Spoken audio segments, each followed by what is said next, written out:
Hey guys, I'm going to finally sit down and do a race recap from Ironman Texas this year, 2026. And I also want to give a breakdown of how it compared to the other years that I've done Texas. As you can tell, and as many of you know that follow me on Instagram, Texas is one of my favorite full Ironmans, and people keep asking, why do you love it so much? And I don't know, honestly. I love the woodlands. So any Ironman event I've ever been to, half or full, the volunteers and the community are always great, but there's something about the woodlands that keeps pulling me back. Just the community, the volunteers know how to volunteer at Texas, and I just love the woodlands. I love the area. So yeah, I keep going back, even with the humidity and the headwinds, and that party on the Hardy. I just keep getting reeled back in, and I'm already signed up for 2027. So if you're going to be out there, let me know. And if you have any questions about the course, feel free to let me know, because I can definitely give some insight on what to expect. And today, I'm not only going to do a breakdown of kind of my experience with the 2026 race, but I want to give a comparison of what was the same, what was different with the other years I've done it. So I've done this race 6 times now, and I went back and kind of looked at what the water temperature was, what the weather was like compared to each year. And I just want to give a breakdown in case this is on your list and you're wondering if you want to do it, or if you've done it before and you're contemplating doing it again, just to kind of see the the trend with the weather and the water temperature, in case you're interested in that. So the first year I did it was, this was 2021, and it was actually held in October instead of April. And ironically enough, Ironman Texas was never on my list. So Ironman Texas was my second full Ironman in 2021. And I did my first full 2019 in Boulder, Colorado. It was their last year they held that event there. I got hooked on the distance, and I said, I want to do this again. So I actually had signed up for Tulsa. I don't know if you remember when they had Tulsa going on. I had signed up for that one, but then COVID hit, and that's when they had, some of you probably remember, those emails sent out were saying, well, defer it to a different one and everything like that. And if I remember correctly, I had chosen a different one, but something else happened, and I actually ended up deciding just to go with Texas, because it was like a short straight flight there, and I was like, well, we'll just do this one. So it was kind of serendipitous almost, to where it kind of forced me to sign up for it, and now it's my favorite. So 2021 in October, the water temperature was 78.8, so it was on the warmer side, wetsuit optional. I did wear my swim skin for that one.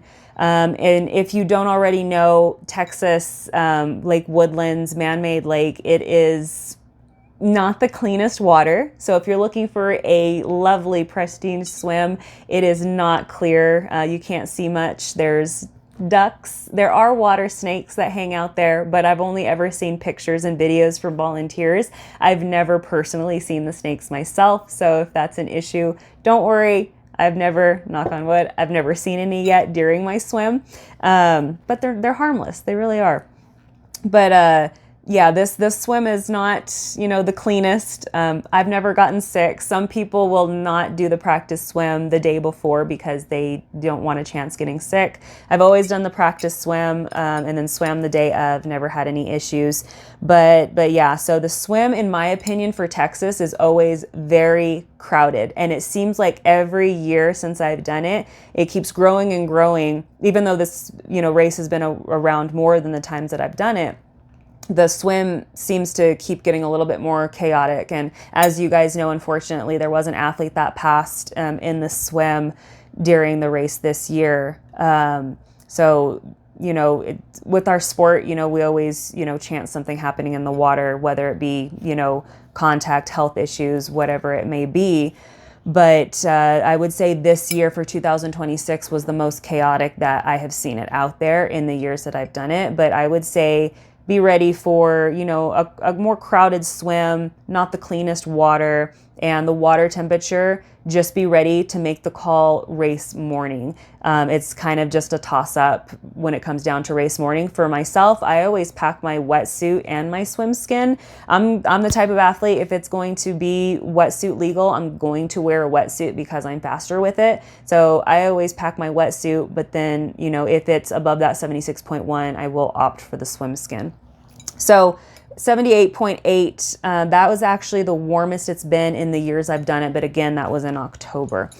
2022, that I don't have the exact water temperature, but I did put it was around 74. That year I did have a full sleeve Roka. That was the only wetsuit I had at the time, and the swim skin. So I did wear the full sleeve Roka. I didn't overheat or anything. I was fine in it.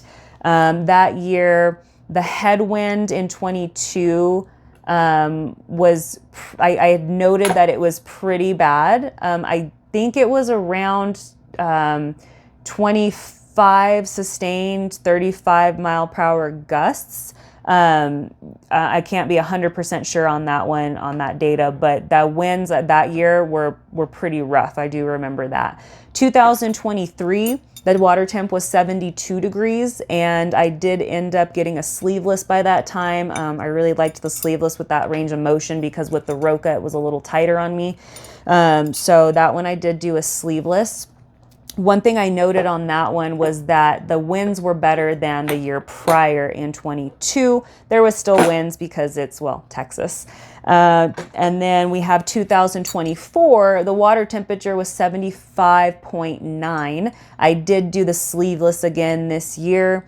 I put a note that was the worst wind that I had experienced up to that point.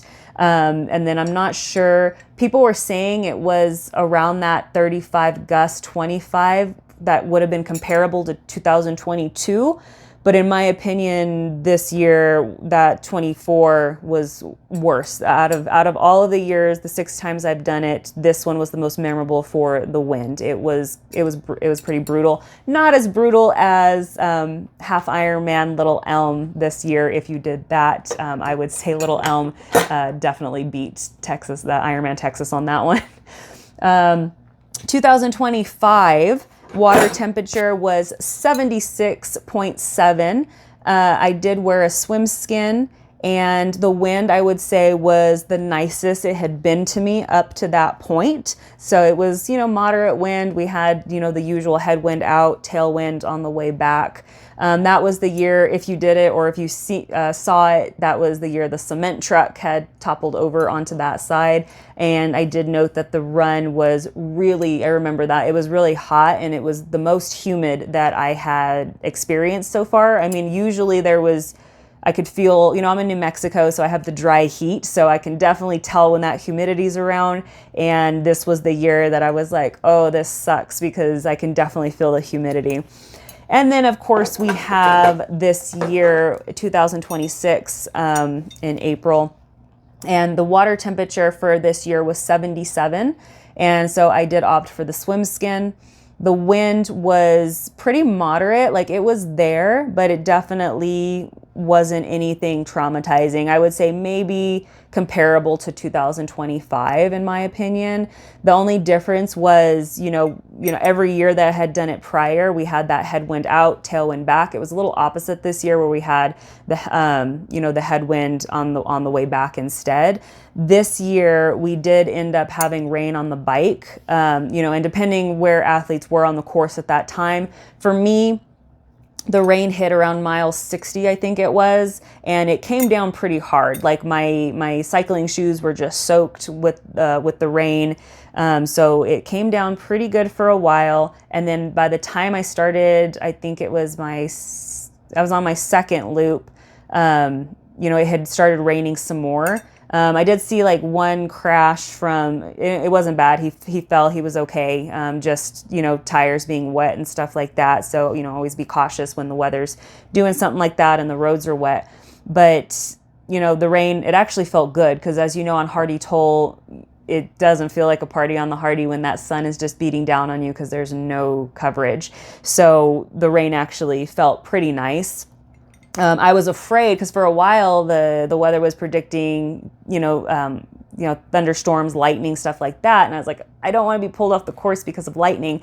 On my last loop, I remember those clouds were pretty dark, and I remember hearing some thunder. So I was like, well, just don't let the lightning be there. And everything was fine. By the time I started the run, it wasn't raining or anything. On the run, it did start to drizzle every now and again when I was out there. I don't remember it coming down as much as on the bike.